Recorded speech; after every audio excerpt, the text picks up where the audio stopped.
La porte de ma chambre s'ouvrit en grinçant au milieu de la nuit.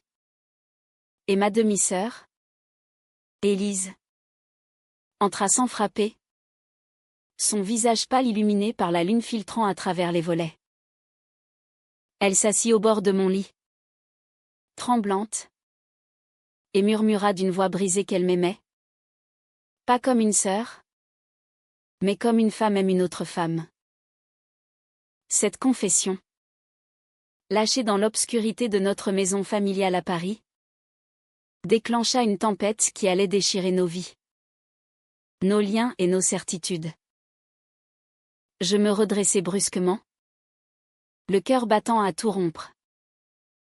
Élise, avec ses 25 ans, avait toujours été la plus audacieuse de nous deux, celle qui défiait les règles sans sourciller.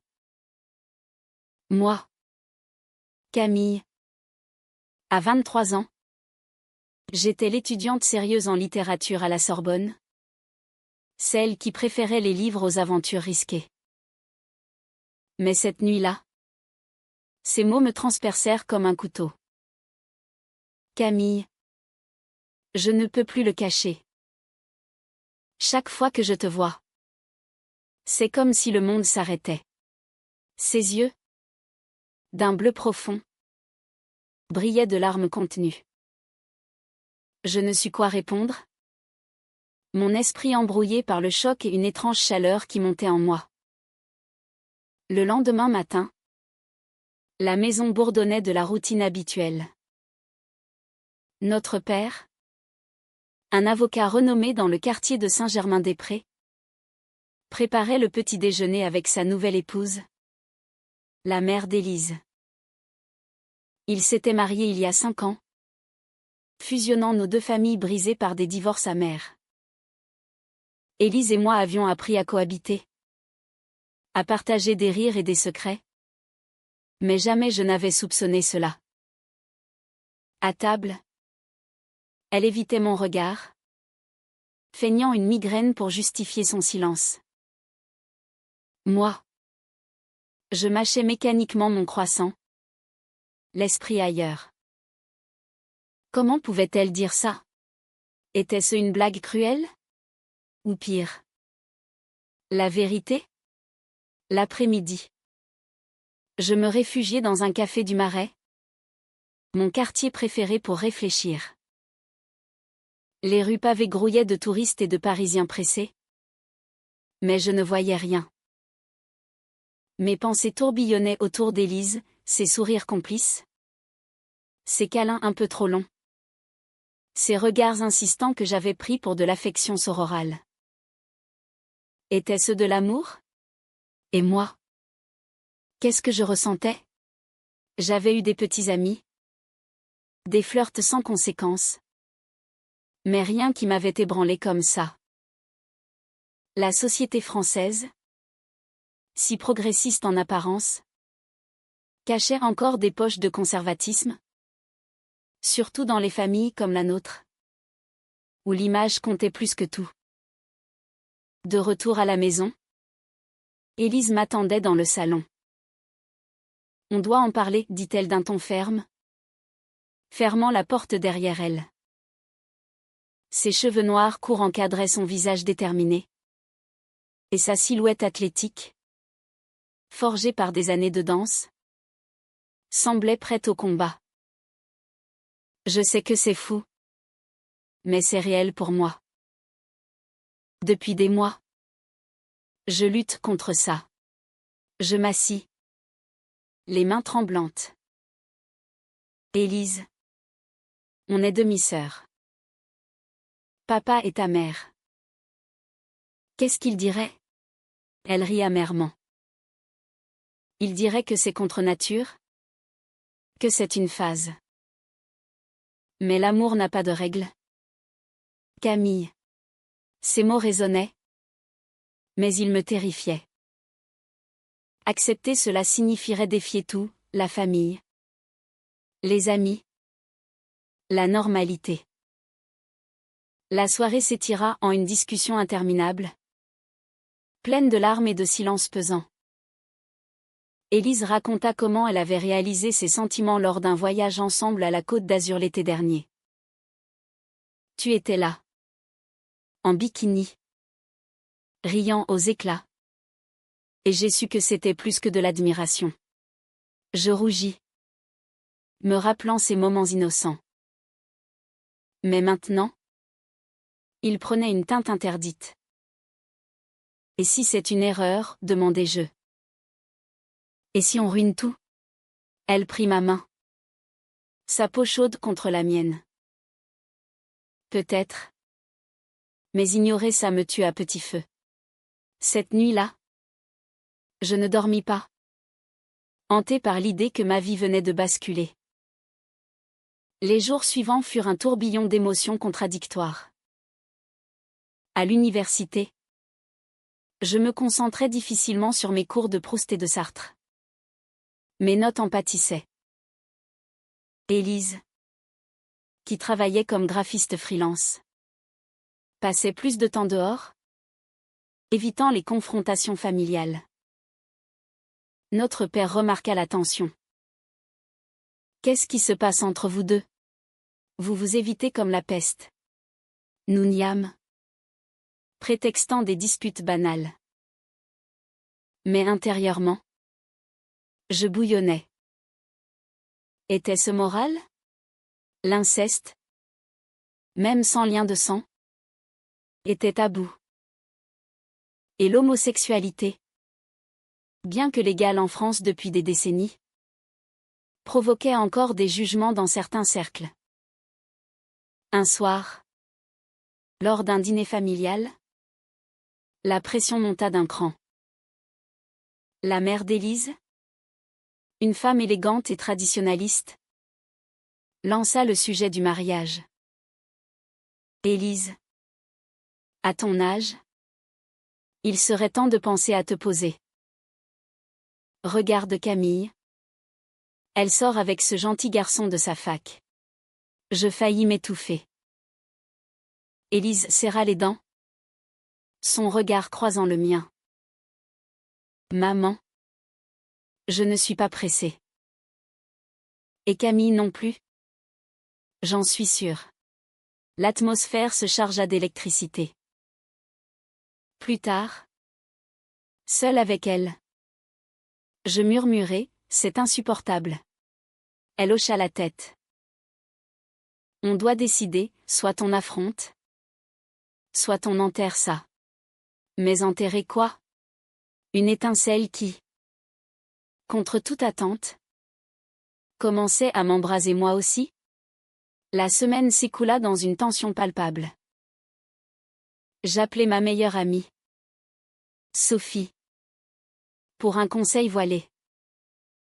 Imagine que quelqu'un de proche te confie un secret qui change tout. Elle rit. Comme quoi? Une amour interdit?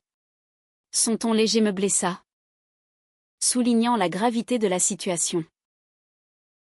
Élise, de son côté, cherchait du soutien en ligne, sur des forums LGBT. Mais la peur de la découverte l'arrangeait. Si papa l'apprend, il nous reniera, dit-elle un jour. Notre père, catholique pratiquant, tolérait les différences. Mais jusqu'où? Finalement. Un après-midi pluvieux, nous nous retrouvâmes au jardin du Luxembourg. Assise sur un banc mouillé, Élise me regarda intensément. Camille, dis-moi la vérité. Ressens-tu quelque chose? Mon cœur s'emballa.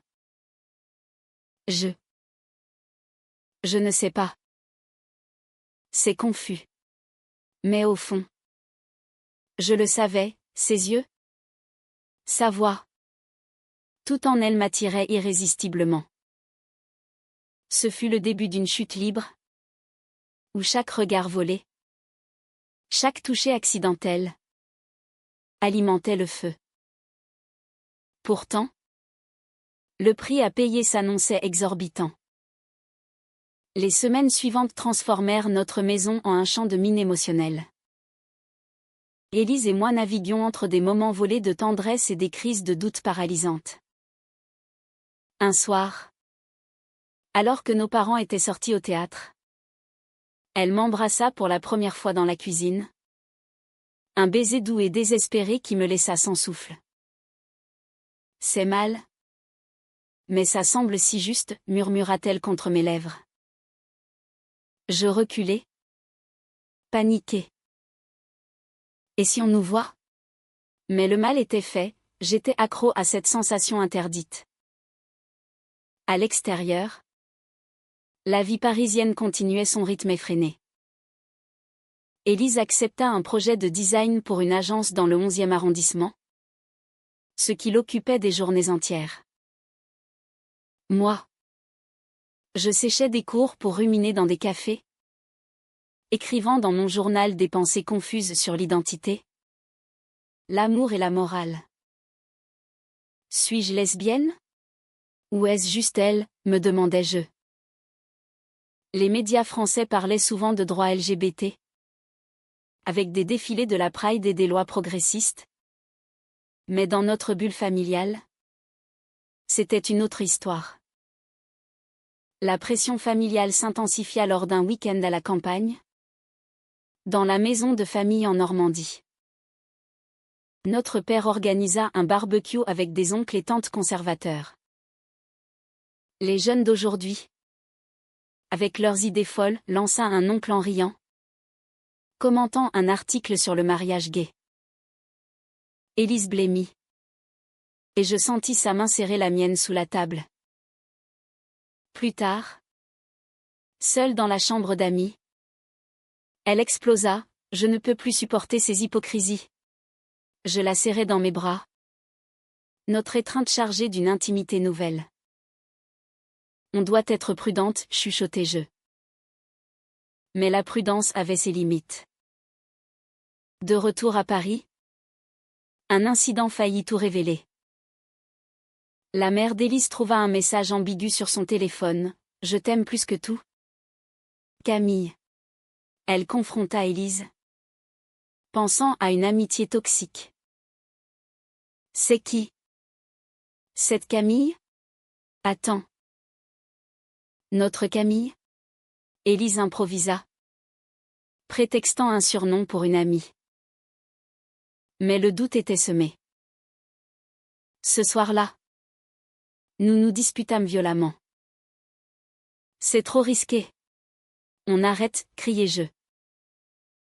Élise pleura. Tu dis ça parce que tu as peur? Pas parce que tu ne m'aimes pas. Elle avait raison. Ma peur l'emportait sur mes sentiments naissants. Pourtant, l'attraction persistait. Nous commençâmes à nous voir en secret, dans des parcs ou des cafés discrets. Élise me fit découvrir des bars LGBT dans le Marais, où des couples de femmes s'embrassaient librement. Regarde. C'est possible, dit-elle. Mais ces endroits me terrifiaient autant qu'ils m'excitaient.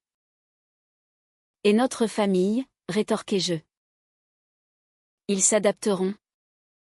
Ou pas.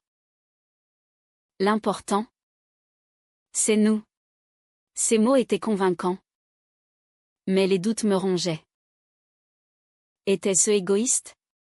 Allions-nous briser nos parents pour notre bonheur? Un jour, Sophie, mon amie, me pressa de questions. Tu es bizarre ces temps-ci. C'est un mec? Je niai. Mais elle insista.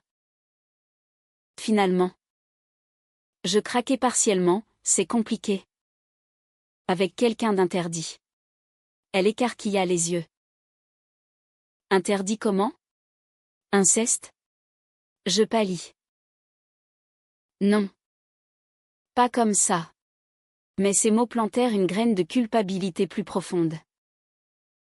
L'inceste émotionnel, même sans sang, était un tabou social insurmontable.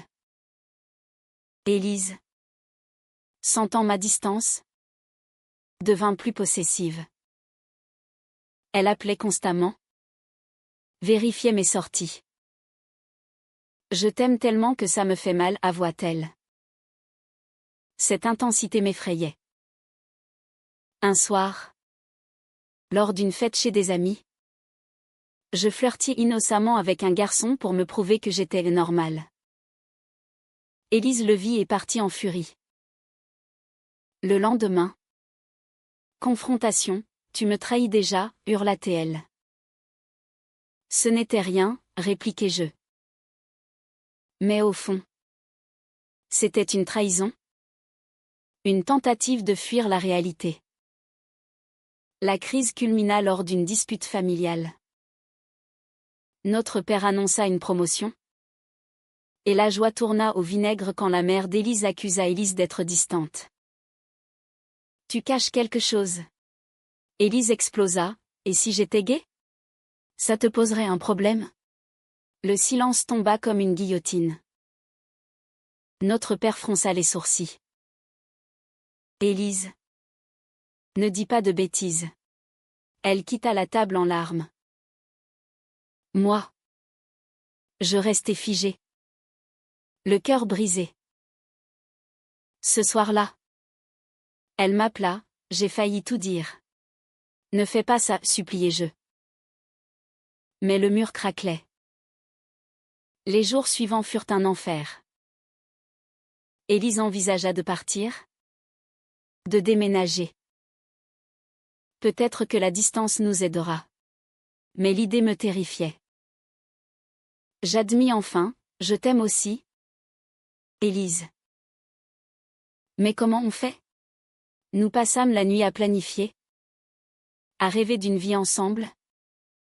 Loin des jugements. Pourtant, la société française, avec ses lois protectrices mais ses préjugés tenaces, nous rappelait la dure réalité. Des amis communs commençaient à murmurer, sentant la tension. Finalement, un choix s'imposa. Élise trouva un appartement dans le 18e arrondissement. Viens avec moi, proposa-t-elle. J'hésitais. Pesant le pour et le contre. Quitter la famille signifierait une rupture définitive? Mais rester étoufferait notre amour. D'accord, dis-je enfin. Le cœur serré. Ce fut le début d'une rébellion. Mais à quel prix? Les conséquences allaient bientôt nous rattraper. Plus violentes que prévu. Le déménagement d'Élise marqua un tournant décisif. Elle s'installa dans un petit studio à Montmartre. Un quartier bohème qui convenait à son esprit libre. Moi. Je restais à la maison, prétextant des études intensives pour justifier mes absences fréquentes. Nos rencontres devinrent clandestines, chargées d'une passion interdite qui nous consumait. Enfin libre, murmura-t-elle lors de notre première nuit ensemble. Ses mains explorant les miennes avec une tendresse infinie. Mais la liberté avait un goût amer, teinté de culpabilité. Nos parents s'inquiétèrent vite. Élise ne vient plus dîner, nota notre père lors d'un appel. Elle est occupée, mentis-je. La mère d'Élise? Suspicieuse? Fouilla ses affaires restantes et trouva une photo de nous deux. Enlacés lors d'un voyage. C'est quoi? Cette proximité, demanda-t-elle à Élise. Celle-ci n'y a, juste des sœurs. Mais le mensonge pesait lourd. Intérieurement, Élise luttait avec sa conscience. Je trahis ma mère pour toi, confia-t-elle. Et moi? Mon père, répondis-je. Nos choix moraux nous déchiraient. À l'université, mes notes chutèrent drastiquement. Un professeur me convoqua, Camille. Vous semblez distraite. Problème personnel? Je hochai la tête. Sans détail. Élise. De son côté, perdit un client important à cause de son absentéisme. L'amour nous coûte cher, dit-elle un jour. Amère. Mais nous persistions. Organisant des escapades à Versailles ou au Louvre. Où nous nous tenions la main discrètement. Ces moments étaient des oasis dans un désert de tension. Pourtant, la société nous rattrapait. Lors d'une manifestation pour les droits LGBT place de la République, Élise insista pour y aller. C'est notre combat. J'hésitais, craignant d'être reconnue. Sur place, la foule vibrante, les drapeaux arc-en-ciel, me donnèrent un sentiment d'appartenance. Mais un ami de la famille nous vit.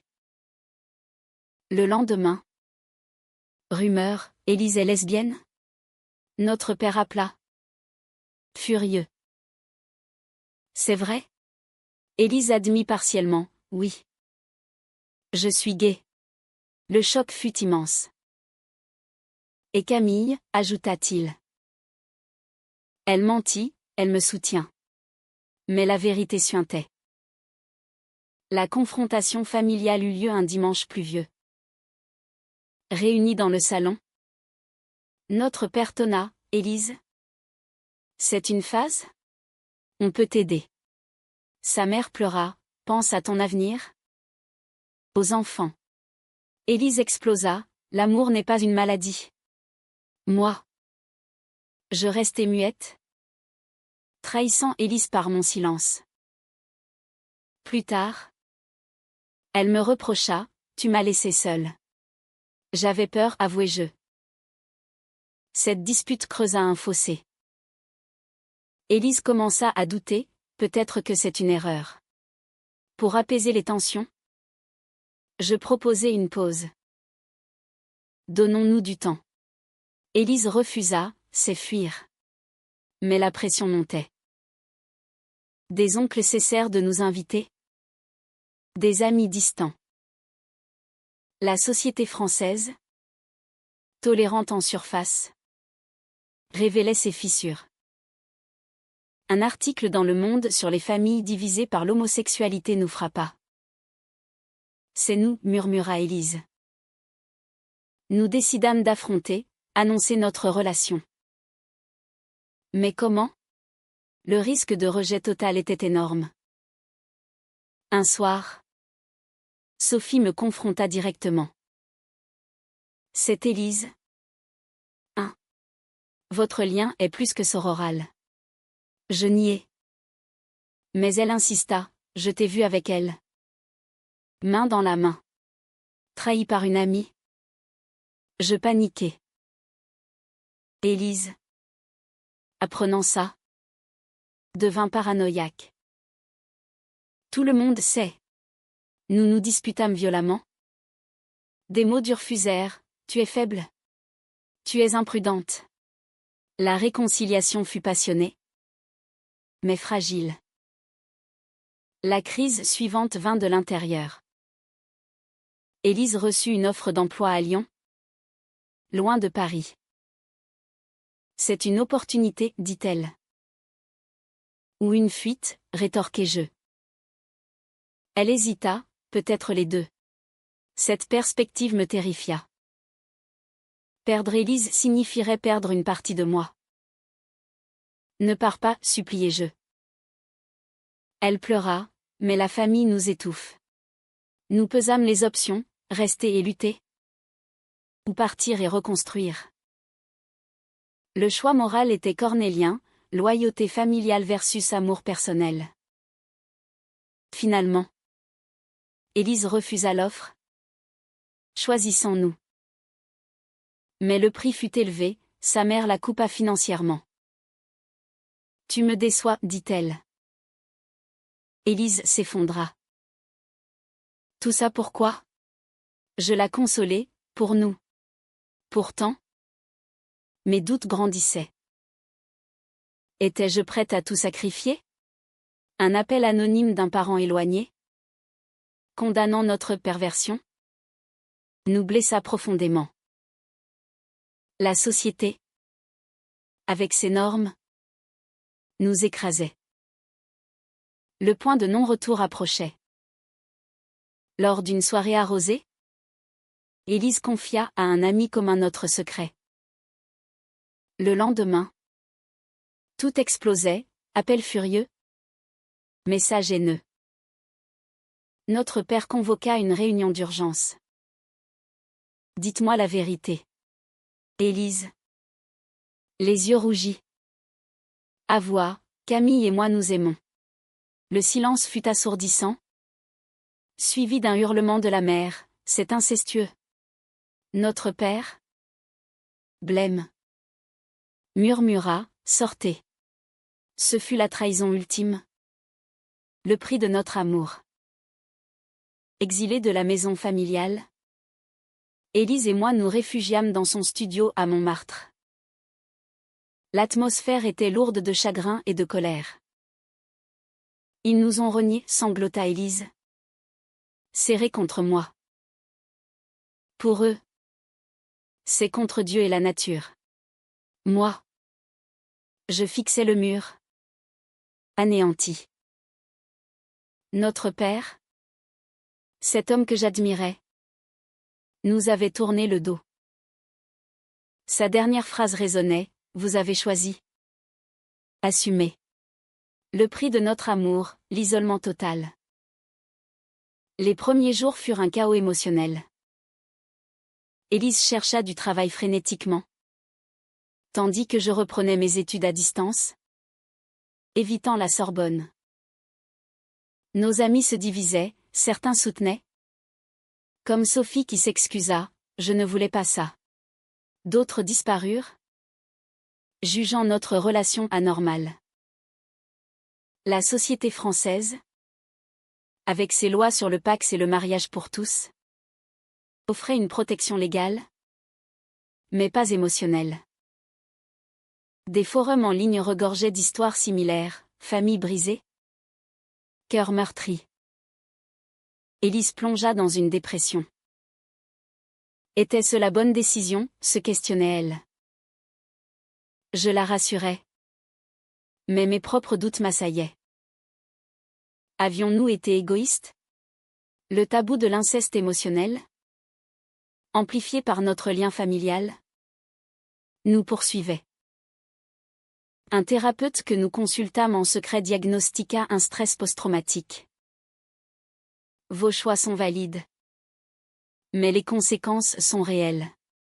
Ces mots aidèrent, mais ne guérirent pas. Pour survivre, nous construisîmes une routine, promenade au Sacré-Cœur, dîners improvisés, discussions interminables sur l'avenir.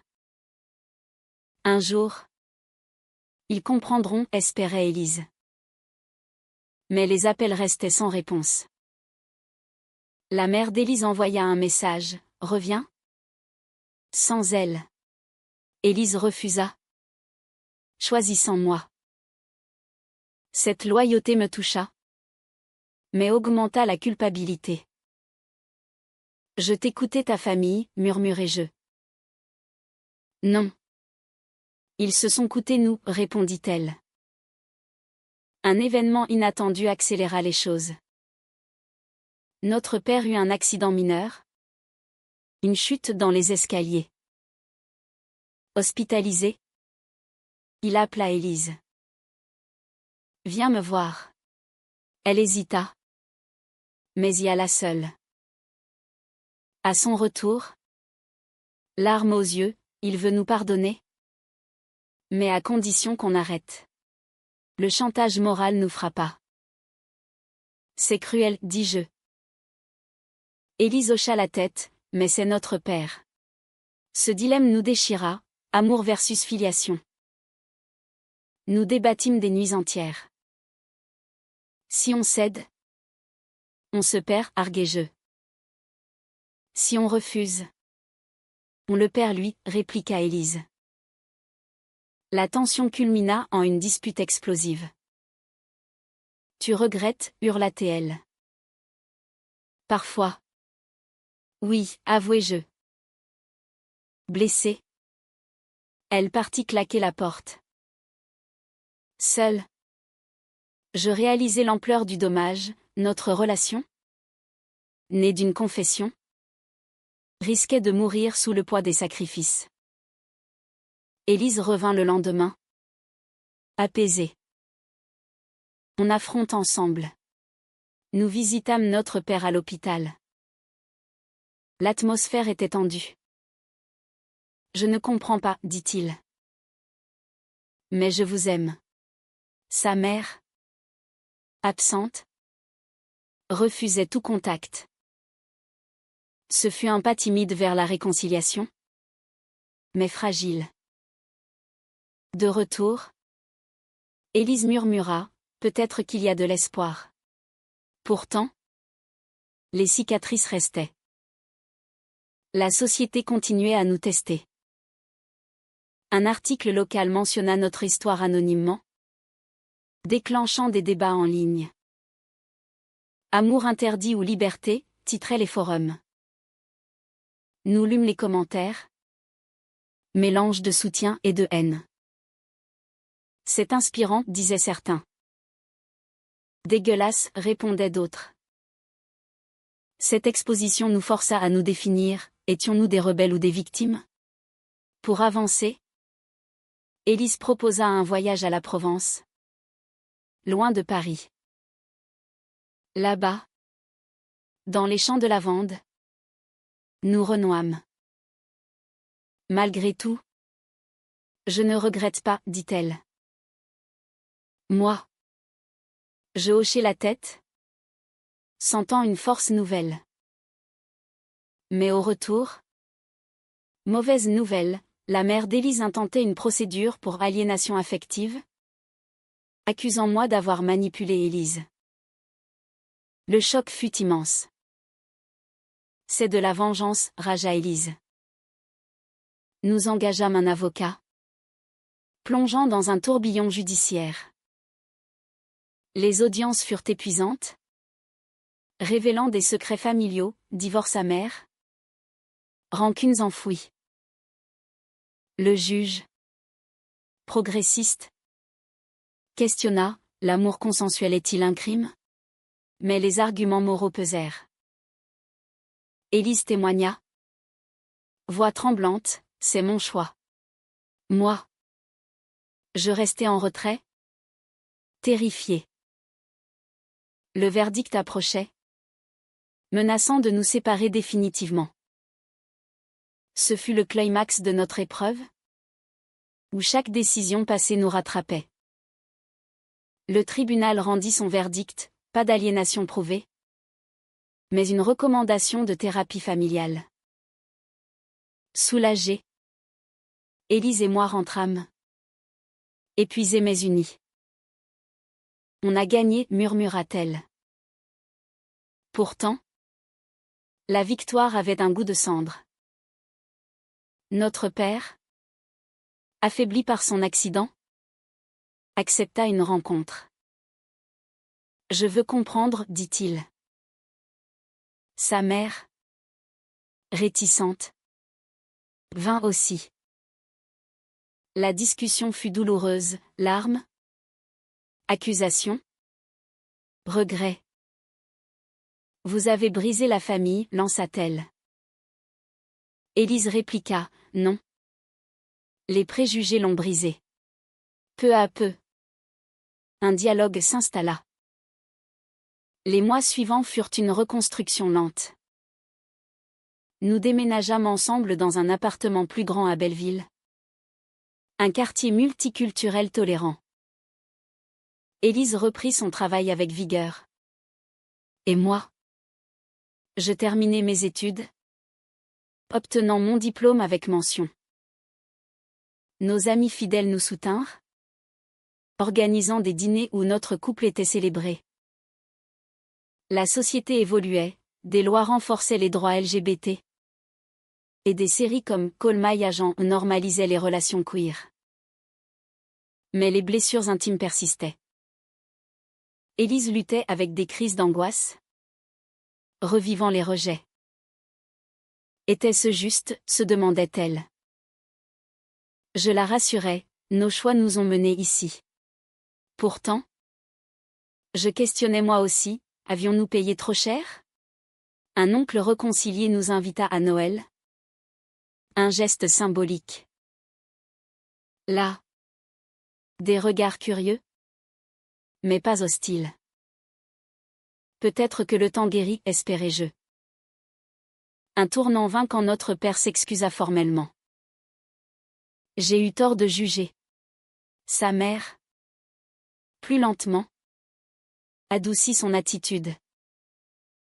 Je veux ma fille heureuse. Ce fut une THC-TNH collective, l'amour triomphait des dogmes. Élise et moi grandîmes, apprenant la résilience. Sans cette épreuve, on ne serait pas si forte, dit-elle. Pourtant, des ombres subsistaient. Des amis perdus ne revinrent pas. Et des murmures sociaux persistaient. Nous participâmes à des groupes de soutien LGBT, partageant notre histoire pour aider d'autres. Les conflits internes sont les plus durs, témoignai-je. Élise ajouta, mais ils mènent à l'authenticité. Notre relation, forgée dans le feu, devint un phare pour nous. Avec le temps, la normalité s'installa. Promenade main dans la main à Paris. Voyage en Europe. Projet d'avenir. Un jour. Un mariage, proposa Élise. Je souris, pourquoi pas? Mais les leçons restaient, chaque choix a un prix. Et l'amour demande des sacrifices. En rétrospective, notre chemin fut semé d'embûches, trahison familiale, doutes moraux, pression sociétale. Nous avions affronté, perdu, gagné. Élise, avec son esprit rebelle, m'avait poussé à l'authenticité. Moi, avec ma prudence, l'avais ancré. Ensemble, nous avions navigué les tempêtes. Aujourd'hui, alors que Paris brille sous les lumières, je me demande, l'amour vrai justifie-t-il tous les sacrifices? Était-ce moral de défier la famille pour un sentiment personnel? Ou avons-nous été égoïstes, ignorant les dommages collatéraux? Et vous, lecteur, qu'en pensez-vous? Un amour interdit vaut-il la destruction d'une famille? Oui ou non?